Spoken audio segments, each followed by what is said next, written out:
বিসমিল্লাহির রহমানির রহিম। সুপ্রিয় শিক্ষার্থী, দিনাজপুর জিলা স্কুল এর অনলাইন ক্লাসে তোমাদের স্বাগতম। আমি মোহাম্মদ ইউসুফ হারুন, সহকারী শিক্ষক, দিনাজপুর জিলা স্কুল। আমি আজকে তোমাদের ক্লাস নেব অষ্টম শ্রেণীর বাংলাদেশ ও বিশ্ব পরিচয় বিষয়টি। আজকে আমি পড়াবো পঞ্চম অধ্যায় সামাজিকীকরণ ও উন্নয়ন। সামাজিকীকরণ ও উন্নয়ন একটা গুরুত্বপূর্ণ বিষয়। সামাজিকীকরণ তোমরা এই পাঠ শেষে, এই সামাজিকীকরণ উন্নয়ন পাঠ শেষে জানতে পারবে সামাজিকীকরণ কাকে বলে, সামাজিকীকরণে বিভিন্ন প্রতিষ্ঠানের প্রভাব সম্পর্কে জানতে পারবে, সামাজিকীকরণে বিভিন্ন উপাদানের প্রভাব সম্পর্কে জানতে পারবে। তোমরা আরও জানতে পারবে বিভিন্ন উপাদানের প্রতিষ্ঠান, যেমন টেলিভিশন, তারপর ইন্টারনেট, এগুলোরও প্রভাব সম্পর্কে জানতে পারবে। তো আজকে প্রথমেই আসি আমরা সামাজিকীকরণ। সামাজিকীকরণ কাকে বলে? সামাজিকীকরণ হচ্ছে মানুষের একটা জীবনব্যাপী প্রক্রিয়া। এই প্রক্রিয়ার মাধ্যমে মানুষ শিশু থেকে সামাজিক মানুষে পরিণত হয়। মানুষ সারা জীবনব্যাপী এই সামাজিক প্রক্রিয়া মানুষের চলতে থাকে। তাহলে আসো আমরা সামাজিকীকরণ বলতে কি বুঝি সেটা জেনে নিই।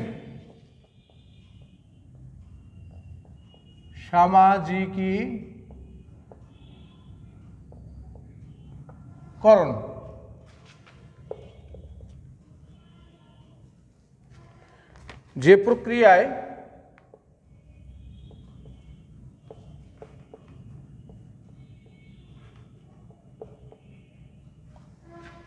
যে প্রক্রিয়ায়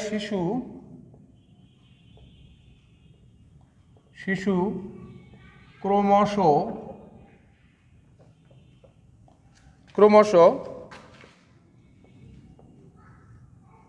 সামাজিক মানুষে পরিণত হয়, সামাজিক মানুষে পরিণত হয়, তাকে সামাজিকীকরণ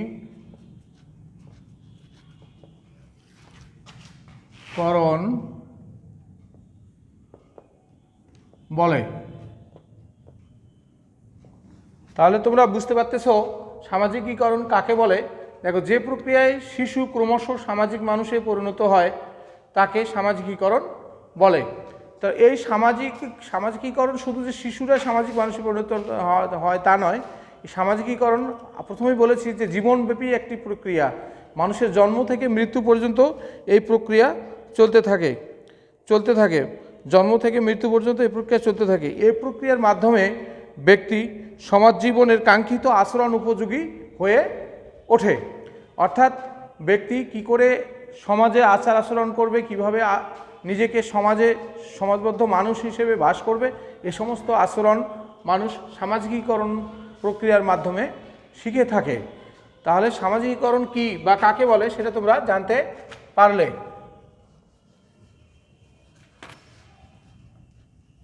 এখন আসো আমরা সামাজিকীকরণের বিভিন্ন প্রতিষ্ঠানের প্রভাব সম্পর্কে জানব। সামাজিকীকরণের বিভিন্ন প্রতিষ্ঠান, বিভিন্ন উপাদান মানুষের জীবনে প্রভাব ফেলে।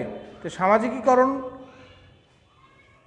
হতে গিয়ে যে সমস্ত প্রতিষ্ঠান আমাদের জীবনে প্রভাব ফেলে সেগুলো হচ্ছে, তাহলে সামাজিকীকরণে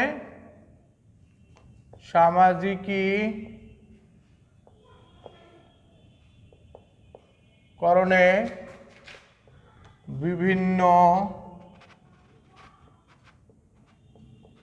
প্রতিষ্ঠানের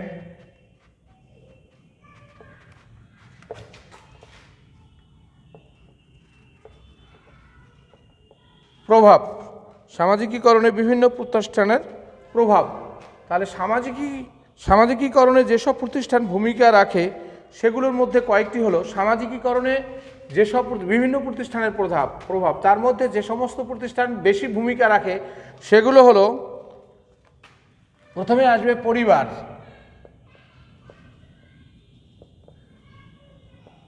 পরিবার। 2 নম্বরে আসবে স্থানীয় সমাজ।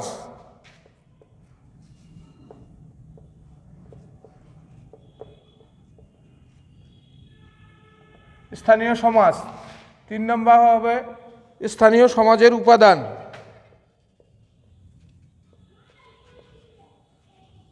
স্থানীয় সমাজের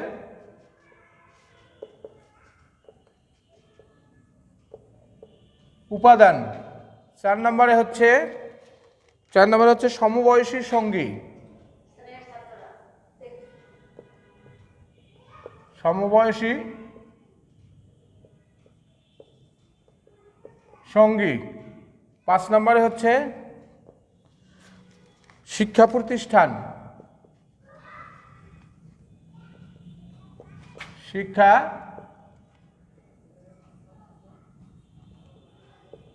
প্রতিষ্ঠান। 6 নম্বরে হচ্ছে রাজনৈতিক প্রতিষ্ঠান।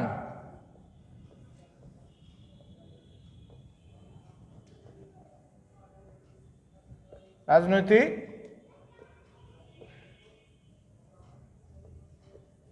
প্রতিষ্ঠান।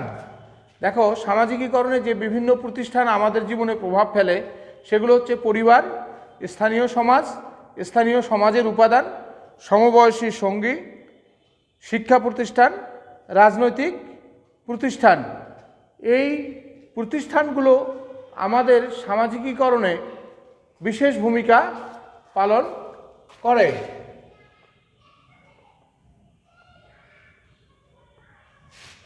বিশেষ ভূমিকা পালন করে। তাহলে আমরা এখন এই প্রতিষ্ঠানগুলো কিভাবে আমাদের জীবনে ভূমিকা পালন করে তা নিয়ে আলোচনা করব। প্রথমেই আসি পরিবার। সামাজিকীকরণের প্রথম এবং প্রধান বাহন হলো পরিবার। পরিবারে বসবাস করতে গিয়ে শিশু পরিবারের সদস্যদের আচার আচরণ, রীতিনীতি, খাদ্যাভ্যাস, ভালোবাসা জাগিয়ে তোলে। খাদ্যাভ্যাস, পোশাক পরিচ্ছদ, ধর্মচর্চা, সংস্কৃতি এই গ্রহণ ইত্যাদি বিষয়গুলো সম্পর্কে পারিবারিক সংস্কৃতির প্রতিফলন ঘটে। এইভাবে সরাসরি এবং এই পরিবারের প্রভাব শিশুর জীবনে সরাসরি প্রভাব পড়ে। এই জন্য বলা হয় সামাজিকীকরণের সবচেয়ে শক্তিশালী মাধ্যম হচ্ছে পরিবার। এরপরে আসতেছে আমাদের স্থানীয় সমাজ। তাহলে স্থানীয় সমাজ আমাদের সামাজিকীকরণে কিভাবে প্রভাব ফেলে দেখো। বাবা মা পরিবারের পর স্থানীয় সমাজে শিশুর সামাজিকীকরণের ক্ষেত্রে সবচেয়ে বেশি গুরুত্বপূর্ণ ভূমিকা রাখে। চারপাশের মানুষের আচার আচরণ, রীতিনীতি, কালচার দেখতে দেখতে শিশু বেড়ে ওঠে এবং এগুলো দেখতে দেখতেই শিশু সামাজিক মানুষে পরিণত হয়। এরপরে আসতেছে স্থানীয় সমাজের বিভিন্ন উপাদান। স্থানীয় সমাজের বিভিন্ন উপাদান বলতে বোঝাচ্ছে সাহিত্য, সমিতি, সাংস্কৃতিক সংঘ, খেলাধুলার ক্লাব ইত্যাদি, সঙ্গীত শিক্ষা কেন্দ্র এগুলোও আসে, বিজ্ঞান ক্লাব এগুলোও আসে। এগুলো হচ্ছে স্থানীয় সমাজের উপাদান। তো শিশু যখন স্থানীয়ভাবে গড়ে ওঠা এই সমস্ত প্রতিষ্ঠানের সংস্পর্শে আসে, এই সমস্ত প্রতিষ্ঠানে উঠা বসা করে, সেগুলোর সঙ্গে তাদের সঙ্গে ভাব বিনিময়, রীতিনীতি, আচার আচরণ এগুলোর মাধ্যমে শিশু সামাজিক মানুষে বা মানুষ সামাজিক মানুষে পরিণত হয়। এরপরে আসতেছে সমবয়সী সঙ্গী। সমবয়সী সঙ্গী বলতে একই বয়সের সঙ্গী যারা, তোমাদের সমবয়সী সঙ্গীদের সঙ্গে সবচেয়ে খোলামেলাভাবে মেলামেশা করতে পারো এবং আমরা মানব শিশু হিসেবে তাই করি। শুধু মানব শিশু নয়, অন্যান্য ইতর প্রাণীর ক্ষেত্রেও একই রকম ঘাটে। তো সমবয়সী সঙ্গীরা দেখো কিভাবে সামাজিকীকরণে সহযোগিতা করে। শিশুর সামাজিকীকরণের ক্ষেত্রে সমবয়সী বন্ধু বা সঙ্গীরাও গুরুত্বপূর্ণ ভূমিকা পালন করে।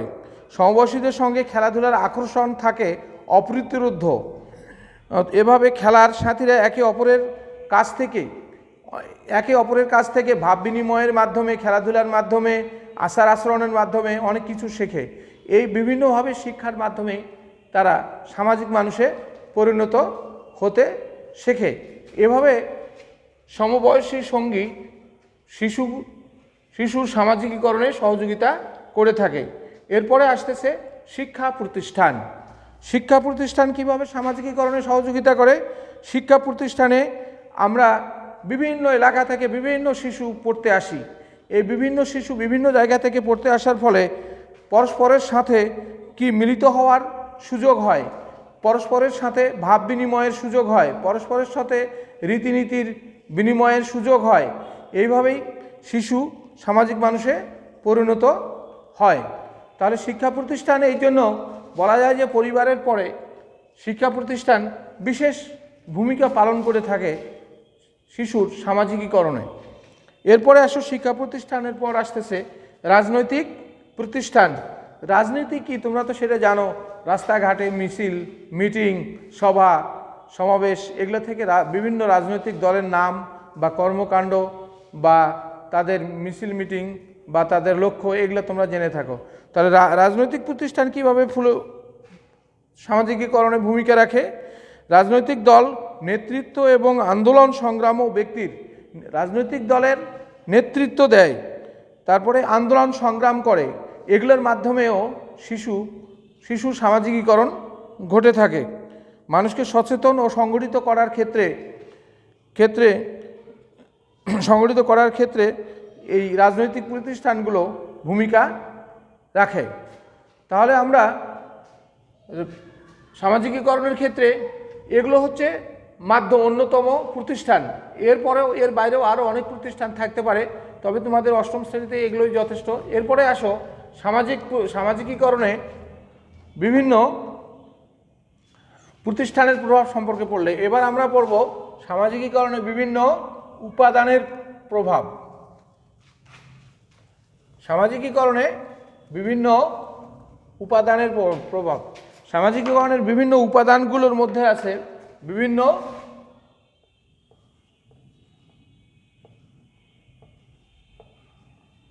উপাদানের প্রভাব। সামাজিকীকরণে বিভিন্ন উপাদানের মধ্যে আছে অনুকরণ, অভিভাবন, অঙ্গীভূতকরণ, ভাষা। সামাজিকীকরণের বিভিন্ন উপাদানগুলোর মধ্যে আছে কি? অনুকরণ, অভিভাবন, অঙ্গীভূতকরণ এবং ভাষা। এক নম্বর হচ্ছে অনুকরণ, তারপরে 2 নম্বরে হচ্ছে অভিভাবন। এগুলো কি বা কাকে বলে আমরা পরে জানবো, দেখো আগে উপাদানগুলোর নাম জানো। অভিভাবন, বানানটা ঠিক আছে তো? তারপর হচ্ছে 3 নম্বরে হচ্ছে অঙ্গীভূতকরণ। অঙ্গীভূতকরণ।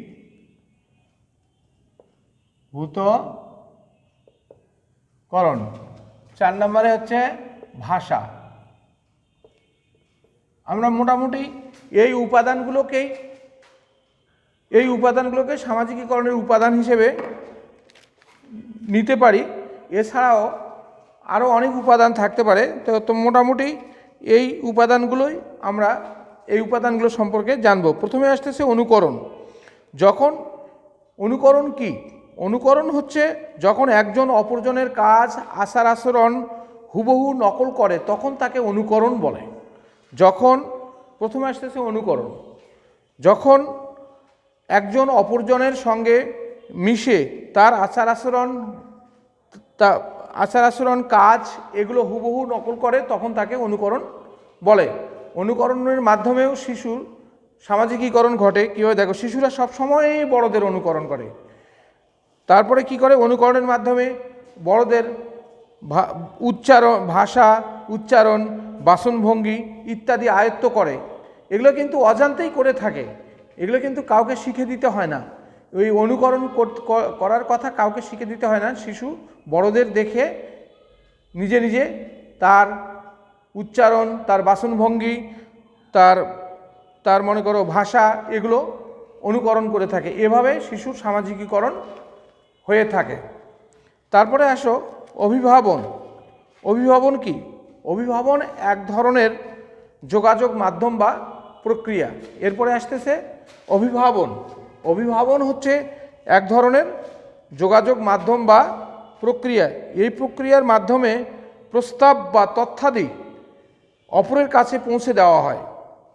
শিশুদের মধ্যে যুক্তি বা জ্ঞানের পরিপক্কতা থাকে না, তাই তারা কি করে, সহজে অভিভাবিত হয়ে যায়। অর্থাৎ এক ধরনের যোগাযোগ বা মাধ্যম প্রক্রিয়া তাদের মধ্যে হয়ে যায়। অভিভাবন প্রক্রিয়ার প্রয়োগ লক্ষিত হয় সমাজ জীবনের বিভিন্ন ক্ষেত্রে। অভিভাবন প্রক্রিয়ার যে প্রয়োগ, এই প্রয়োগটা পরিলক্ষিত হয় সমাজ জীবনের বিভিন্ন ক্ষেত্রে, যেমন শিক্ষার ক্ষেত্রে হয়, রাজনীতির ক্ষেত্রে হয়, শিল্পর ক্ষেত্রে হয়, বাণিজ্যর ক্ষেত্রে হয়। এইভাবে এগুলো অভিভাবন ঘটে থাকে। অভিভাবন প্রক্রিয়ার মাধ্যমে চেষ্টা করা হয় নিজের ধ্যান ধারণাকে অপরের মধ্যে প্রবিষ্ট করানো। হ্যাঁ, বড়রাও অনেক সময় এটা করে থাকে যে তাদের এটা সংক্রমিত হোক ছোটদের মধ্যে। তো এইভাবে অভিভাবন প্রক্রিয়াতেও, অর্থাৎ অভিভাবন প্রক্রিয়াতেও শিশুর সামাজিকীকরণ ঘটে থাকে। এরপরে আসতেছে অঙ্গীভূতকরণ। অঙ্গীভূতকরণটা কি? শিশু শৈশবে সচেতনভাবে বা সজ্ঞানে কিছুই করে না। শিশু শৈশবে অর্থাৎ শিশুকালে সচেতনভাবে কিন্তু কোনো কাজ করে না। তোমরা তোমাদের কথায় খেয়াল করে দেখো যে অনেক কিছুই তোমরা অচেতনভাবেই দেখো যে এমনি এমনি করতেছো, তো এইটা তোমরা সজ্ঞানে করো না। এর মাধ্যমেও, অর্থাৎ এটাকে অঙ্গীভূতকরণ বলে। এই অঙ্গীভূতকরণের মাধ্যমে সামাজিকীকরণ তোমাদের বা শিশুদের বা আমাদের হয়েই থাকে। শৈশব অবস্থায় সে সব কিছু এলোমেলোভাবে করে। তোমরা তোমাদের অনেক কাজেই দেখবে যে তোমরা এলোমেলো করে করতেছো, কোনো গোছালো নয়, কোনো কারো কাছ থেকে শিখে দেওয়া নয়, হ্যাঁ, এমনি এমনি করছো। কিন্তু বয়স বাড়ার সাথে সাথে জ্ঞান বুদ্ধি দিয়ে কোনো জিনিস তার প্রয়োজন তা সে বুঝতে পারে এবং এই জিনিসগুলো তার অঙ্গীভূতকরণের বিষয়ে পরিণত হয়। এইভাবে তোমরা, অর্থাৎ শিশু অঙ্গীভূত করে নেয় বিভিন্ন খেলনা, ছবি, তারপর ছড়ার বই প্রভৃতি, যা বিনোদনে কাজে লাগে। যেমন তোমরা অনেক সময় স্পাইডারম্যান হয়ে বা দৈত্য সেজে অপরকে ভয় দেখাতে বা কাউকে চমকে দিতে নিজেরা দৈত্য সাজো বা স্পাইডারম্যান হয়ে অনুকরণ করো। এটাই হচ্ছে অঙ্গীভূতকরণ। তাহলে অঙ্গীভূতকরণের মাধ্যমেও কি করা যায়? শিশুর সামাজিকীকরণ ঘটে থাকে। এরপরে আসতেছে ভাষা। ভাষা তো বুঝতে পারছো ভাষা কি, তোমরা পড়েছো, ব্যাকরণে পড়েছো। তো ভাষার মাধ্যমেও সামাজিকীকরণ ঘটে থাকে। মানুষের যোগাযোগের অন্যতম মাধ্যমেই হচ্ছে ভাষা। অন্যান্য চিহ্ন থাকতে পারে, অন্যান্য ইশারা ইঙ্গিত থাকতে পারে, কিন্তু ভাষাটা হচ্ছে অন্যতম মাধ্যম। সমাজ সংস্কৃতির বিভিন্ন বিষয় ভাষার মাধ্যমে সঞ্চারিত হয়। আমাদের যে সমাজের যে বিভিন্ন বিষয়গুলো, এগুলো ভাষার মাধ্যমেই একজনের কাছ থেকে আরেকজনের কাছে সঞ্চারিত হয়। তারপর হচ্ছে ভাষার মাধ্যমে ব্যক্তি তার মনের ভাব প্রকাশ করে। তাছাড়া একে অন্যকে জানা কিংবা নিজেকে অন্যের কাছে দেশ, সমাজ এবং বহির্জগতের জ্ঞান সম্পর্কে জ্ঞান অর্জন, শিক্ষা গ্রহণ সবই ভাষার মাধ্যমে ঘটে।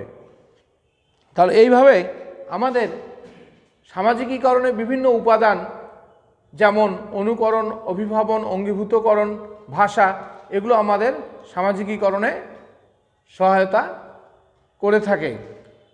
তাহলে আমরা সামাজিকীকরণ কি, সামাজিকীকরণে বিভিন্ন প্রতিষ্ঠানের প্রভাব, সামাজিকীকরণে বিভিন্ন উপাদানের প্রভাব সম্পর্কে জানলাম। এখন আমরা আমাদের দেশের গ্রাম এবং শহর দুটোই আছে। তা আমরা এখন গ্রাম এবং শহরের সামাজিকীকরণ কিভাবে ঘটে সেটা সম্পর্কে জানব। আমরা বাংলাদেশের গ্রাম, এখন আমরা জানব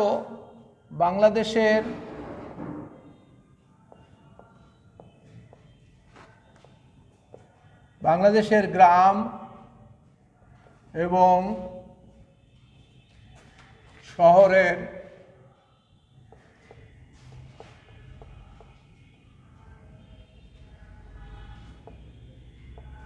সামাজিকীকরণ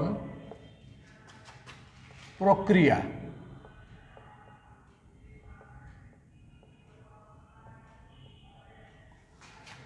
সম্পর্কে জানব। আমাদের দেশে গ্রাম এবং শহরে কিভাবে সামাজিকীকরণ ঘটে সেটা সম্পর্কে কিছুটা জানবো। তোমাদের অষ্টম শ্রেণীর ছাত্র হিসেবে ব্যাপক আলোচনা সম্ভব নয়, কিন্তু অল্প যা কিছু আলোচনা করা হচ্ছে বই এবং সাধারণ আলোচনা থেকে তোমরা এই সামাজিকীকরণের বিষয়গুলো দেখে নেবে, সঙ্গে সঙ্গে রপ্ত করবে। তো আমরা এখন বাংলাদেশের গ্রাম এবং শহরের সামাজিকীকরণ প্রক্রিয়া সম্পর্কে জানব। তো আমাদের দেশের বেশিরভাগ লোক অর্থাৎ 85% লোক কোথায় বাস করে? আমাদের দেশের 85% লোক গ্রামে বাস করে, অর্থাৎ 100 জন লোকের মধ্যে 85 জন লোকেই গ্রামে বাস করে, আর বাকি মানুষগুলো ধরা যায় যে গড়ে শহরে বাস করে। তাহলে আমরা গ্রামীণ পরিবেশে কিভাবে সামাজিকীকরণ ঘটে সে সম্পর্কে জানব। গ্রামীণ পরিবেশে শিশু নিজ পরিবার সহ অন্যান্য আত্মীয় স্বজনের সংস্পর্শে আসে বা নিজ পরিবার সহ অন্যান্য আত্মীয় স্বজনের মধ্যে বেড়ে ওঠে।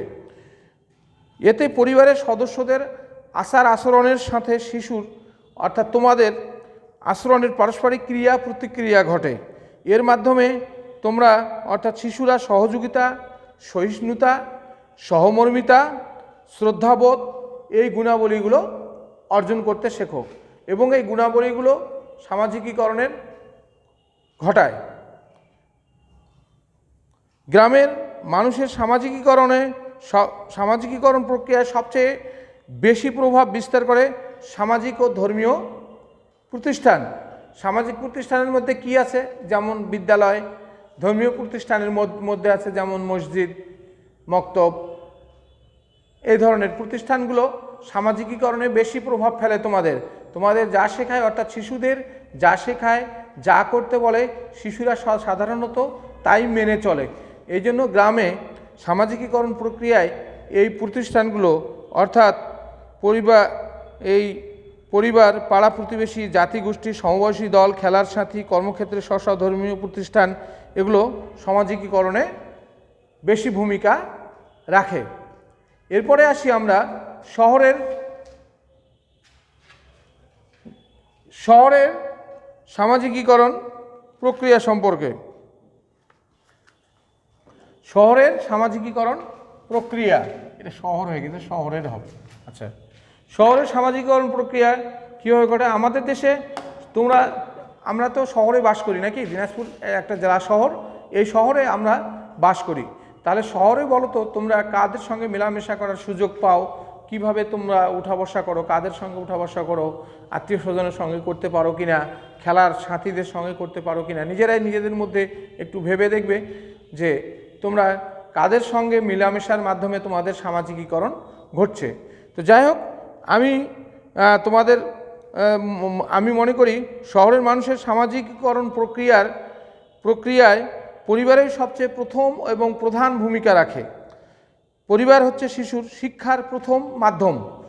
শহরে পরিবারই হচ্ছে শিশুর শিক্ষার প্রথম মাধ্যম। গ্রামে যেমন শিশু বাইরে গিয়ে খেলতে পারে, বেড়তে পারে, আত্মীয় স্বজনের সঙ্গে উঠতে বসতে পারে, তার মাধ্যমে সামাজিকীকরণ ঘটে। কিন্তু শহরে এই সুযোগটা কম। বাড়িতেই পরিবারের কাছ থেকেই শিক্ষা, বিভিন্ন বই অধ্যয়ন, বিভিন্ন পড়াশোনার মাধ্যমে তোমাদের সামাজিকীকরণ ঘটে। পরিবারের পর সবচেয়ে বেশি ভূমিকা রাখে তোমাদের শহরের শিক্ষা প্রতিষ্ঠান আর হচ্ছে গণমাধ্যম। কারণ তোমরা লেখাপড়া করো, সবাই স্কুল কলেজে আসো, সেখানে তোমাদের সামাজিকীকরণ প্রক্রিয়া ঘটে। এরপরে হচ্ছে গণমাধ্যম যেমন টেলিভিশনে তোমরা বিভিন্ন অনুষ্ঠান, নাটক, সিনেমা, গান, তারপর অভিনয়, এগুলো কিছু দেখো এবং এগুলোর মাধ্যমে তোমাদের সামাজিকীকরণ ঘটে। তাহলে এইভাবে গ্রাম এবং শহরে আমাদের বিভিন্নভাবে সামাজিকীকরণ ঘটছে। আর একটা বিষয়, শহরের অধিকাংশ মানুষই উন্নয়নমুখী। সামাজিকীকরণের ক্ষেত্রে আমাদের তাই কর্মক্ষেত্র, বিনোদনমূলক প্রতিষ্ঠান, ধর্মীয় প্রতিষ্ঠান, সভা সমিতি, রাজনৈতিক প্রতিষ্ঠান, এগুলোও বিশেষভাবে সামাজিকীকরণে ভূমিকা রাখে। মানুষ বিশ্বের বহু তথ্য গণমাধ্যমের মাধ্যমে পেয়ে থাকে। ফলে শহরের মানুষ সমকালীন সমাজ ও বহির্বিশ্বের নিত্য নতুন তথ্য ও জ্ঞান বিজ্ঞানকে সহজে গ্রহণ করে এবং দ্রুত নিজেকে খাপ খাওয়াতে পারে। এভাবেই শহরে সামাজিকীকরণ ঘটে থাকে। আচ্ছা, এতক্ষণের আলোচনা থেকে আমরা কিছু কথা সহজে বলতে পারি। তো আমি কিছু কথা বলতে পারি যে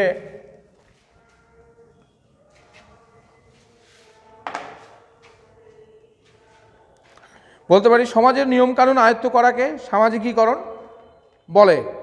সামাজিকীকরণ জন্ম থেকে মৃত্যু পর্যন্ত চলে। সামাজিকীকরণ শিশুকে কাঙ্ক্ষিত আচরণের উপযোগী করে তোলে। ব্যক্তির সুষ্ঠু বিকাশের জন্য সামাজিকীকরণ প্রয়োজন। পরিবার হচ্ছে সামাজিকীকরণের সর্বাপেক্ষা গুরুত্বপূর্ণ বাহন। স্থানীয় সমাজের উপাদান ব্যক্তিকে সহনশীল হতে শেখায়। শিক্ষা প্রতিষ্ঠান সামাজিকীকরণে গুরুত্বপূর্ণ ভূমিকা রাখে। রাজনৈতিক প্রতিষ্ঠান মানুষকে সচেতন ও সংগঠিত করে। আমরা এই বিষয়গুলো সামাজিকীকরণের যে উপাদান, সামাজিকীকরণ কাকে বলে, সামাজিকীকরণের প্রতিষ্ঠানের প্রভাব, ওখান থেকে কিন্তু এই বিষয়গুলো টানছি। তারপর অনুকরণের মাধ্যমে শিশু ভাষা, উচ্চারণ ও বাচনভঙ্গি আয়ত্ত করে। অন্য ব্যক্তির কাজ ও আচার আচরণ নকল করাকে অনুকরণ বলে। অভিভাবন হলো এক ধরনের যোগাযোগ প্রক্রিয়া বা মাধ্যম। শৈশবে শিশু সচেতনভাবে কিছুই করে না। অঙ্গীভূতকরণ প্রক্রিয়ায় মানুষ সামাজিক প্রকৃতি অর্জন করে। ব্যক্তি মনের প্রভাব প্রকাশ করে মানুষ ভাষার মাধ্যমে। ভাষা শৈশব থেকে ব্যক্তিত্বকে প্রভাবিত করে। এইভাবে তোমরা এই সামাজিকীকরণ অধ্যায়ের আরও অনেক পার্ট আছে। তো আজকে আমরা এখানে আমি তোমাদের এই পাঠ শেষ করতে চাচ্ছি। তবে তোমরা তোমাদের বাড়ির কাজ হিসেবে সামাজিকীকরণে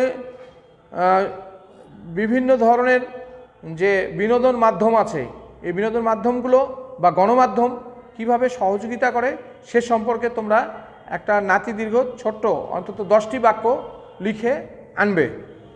আর আজকে তোমাদের ক্লাস আমি এখানে শেষ করছি। সবাই সুস্থ থাকবে, ভালো থাকবে এবং সাবধানে থাকবে, কারণ এখন করোনার যুগ চলছে এবং করোনার প্রভাব বেড়েই চলছে। আল্লাহ হাফেজ।